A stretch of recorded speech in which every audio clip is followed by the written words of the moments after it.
Shalom Bapak dan Ibu yang diberkati oleh Tuhan kita Yesus Kristus. Selamat datang dan salam jumpa kembali dalam channel Zaman Akhir. Dan pada kesempatan kali ini saya hendak memberikan kesaksian lagi, di mana Tuhan jauh-jauh sebelum itu Tuhan Yesus sudah menunjukkan berbagai macam penglihatan Tuhan kepada saya. Oleh karena itu pada kesempatan kali ini juga saya hendak menyampaikan kesaksian saya kepada Bapak dan Ibu serta saudara-saudari sekalian. Selamat menyaksikan. Bapak dan Ibu yang diberkati oleh Tuhan kita Yesus Kristus, kita melihat bahwa hari-hari terakhir ini banyak hal yang telah terjadi, di mana iblis juga tidak tinggal diam, tetapi dia juga berupaya sebanyak mungkin manusia yang akan dia antar dan dia bawa atau dia rampas untuk bersama-sama dengan dia harus dihukum di dalam neraka. Oleh karena itu dengan berbagai macam rencana dengan berbagai macam rencana iblis untuk berupaya supaya setiap orang harus menerima tanda yang disiapkan oleh dia. Dan kesaksian kali ini saya hendak menyampaikan kepada kita sekalian tentang penglihatan Tuhan yang disampaikan kepada saya, tentang bagaimana pemberian tanda bagi setiap orang dengan cara dipaksa. Dan penglihatan ini tepat pada tanggal 6 Juni 2020. Penglihatan Tuhan ini datang kepada saya ketika saat itu saya tertidur. Usai dari berdoa kepada Tuhan, kemudian saya kembali membaringkan tubuh saya tertidur. Roh saya dibawa oleh Tuhan ke suatu tempat seperti ruangan khusus, di mana di dalam ruangan itu ada sebagian orang-orang di sana yang sepertinya sedang menunggu sesuatu.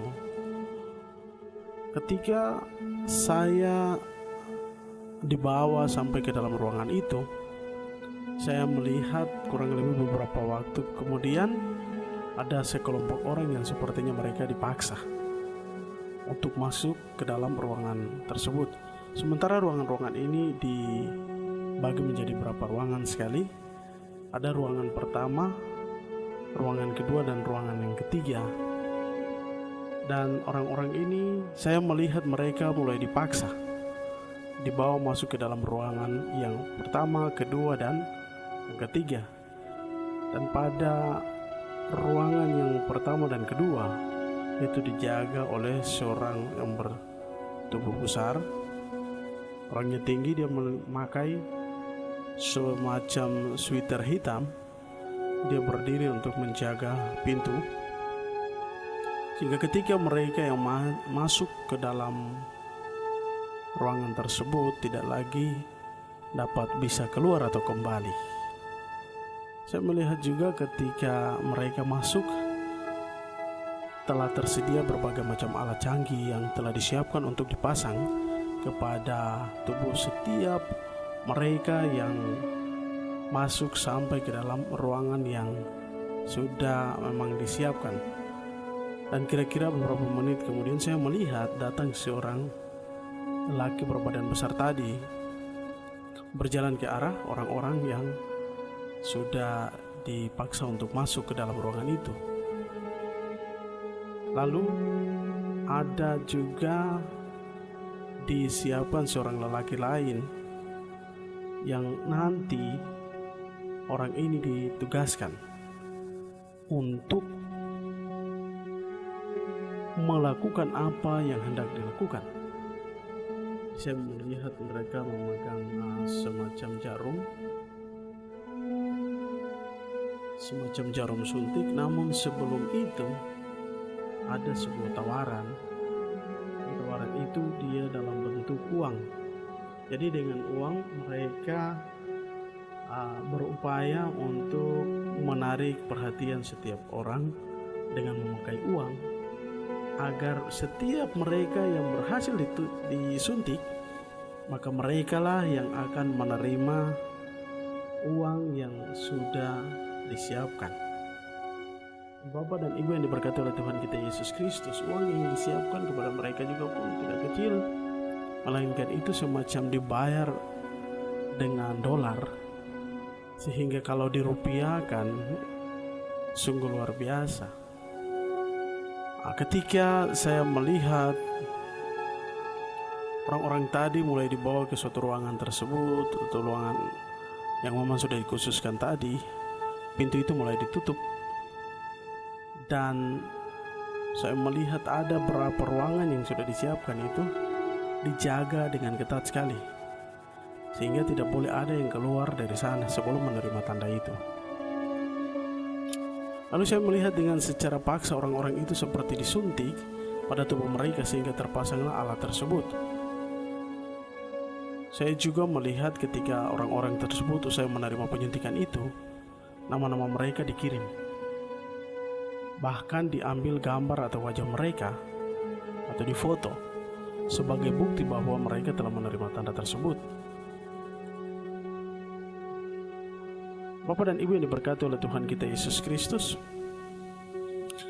ketika saya mendengar seorang pria yang telah berhasil menyuntik mereka ini, dia berkata begini, kamu akan dibayar oleh si pemilik tanda itu dengan dolar, bukan dengan rupiah. Dan kamu akan bebas tanpa batas karena telah menerima tanda itu ketika telah dipasang pada tubuh kalian. Maka kalian akan menjadi pengikut daripada orang ini. Lalu saya juga melihat ada sebagian orang-orang percaya yang hampir terjebak di dalam rencana besar si iblis itu.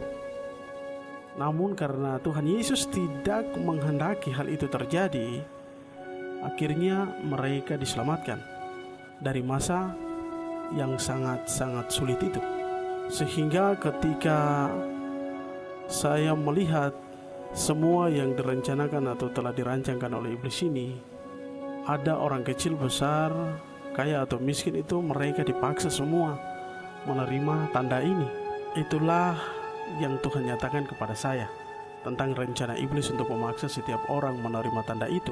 Bapak dan Ibu yang diberkati oleh Tuhan kita Yesus Kristus, penglihatan Tuhan yang sama juga di mana pemberian tanda setan atau 66 ini juga diperlihatkan juga kepada saya pada saat tanggal 25 Februari 2017 itu. Tuhan menyampaikan juga tentang suatu penglihatan yang sama.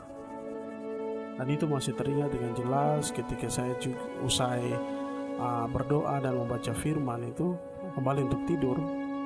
Nampak kalau saya juga dibawa oleh Tuhan Yesus ke suatu tempat yang memang saya tidak pernah lihat sebelumnya juga. Dan di situ saya melihat suatu rencana besar dari si penyesat atau antikris ini juga, di mana dia mengumpulkan orang-orang yang dapat dia pakai untuk menyusun suatu strategi untuk pengumpulan banyak jiwa secara paksa untuk menerima suatu tanda setan, yaitu 66, atau yang juga di dalam kitab Wahyu disebut sebagai bilangan seorang manusia. Saat saya melihat rencana si penyesat itu, mereka membentuk satu kelompok-kelompok khusus dan mereka dibagi ke segala tempat. Jadi kelompok-kelompok tadi diutus untuk mengerjakan suatu tujuan yang sudah disepakati, dan itu dari pemimpin mereka. Jadi posisi tempat strategi mereka untuk membawa banyak jiwa itu di tempat berkumpulnya orang banyak. Saya melihat ada di pinggir-pinggir jalan, ada juga di kota-kota, bahkan itu dia merembes sampai kepada negara-negara. Lalu Tuhan menunjukkan kepada saya tentang bagaimana mereka menangkap dan dengan secara paksa untuk memasang chip atau tanda itu, di mana itu telah berisi program yang dapat mengatur setiap manusia juga, sehingga dapat dikendalikan dengan semaunya oleh alat tersebut. Ketika saya usai menyaksikan hal itu juga, saya melihat bagaimana mereka mengejar orang-orang yang ada di dalam Tuhan.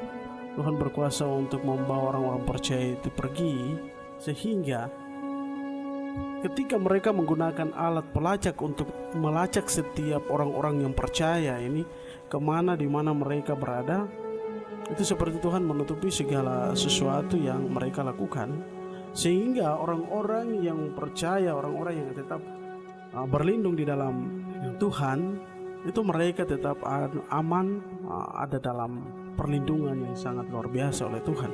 Di situ juga Tuhan menunjukkan bahwa bagaimana mereka yang telah menerima tanda itu, jadi mereka buta, dan hal-hal yang mereka lakukan itu sungguh luar biasa, di luar dari akal sehat. Sehingga saya melihat ada banyak sekali rencana si penyesat itu untuk menangkap banyak orang. Ada juga luapan emosi daripada si penyesat itu ketika dia tidak mencapai apa yang dia targetkan. Sangat-sangat berupaya sekali, baik kecil maupun besar. Dan hal-hal kejahatan yang banyak terjadi. Dalam penglihatan ini juga Tuhan yang berkata di dalam Matius pasal 10 ayat 16 itu, firman Tuhan demikian, "Lihat, aku mengutus kamu seperti domba ke tengah-tengah serigala. Sebab itu hendaklah kamu cerdik seperti ular dan tulus seperti merpati." Tuhan menyampaikan kebenaran firman Tuhan ini adalah supaya ketika hal ini harus datang di tengah-tengah kehidupan kita sebagai orang-orang yang percaya, bagaimana kita harus berhikmat dalam melihat segala sesuatu ini. Jangan kita hanya asal-asalan saja tanpa bertanya kepada Tuhan.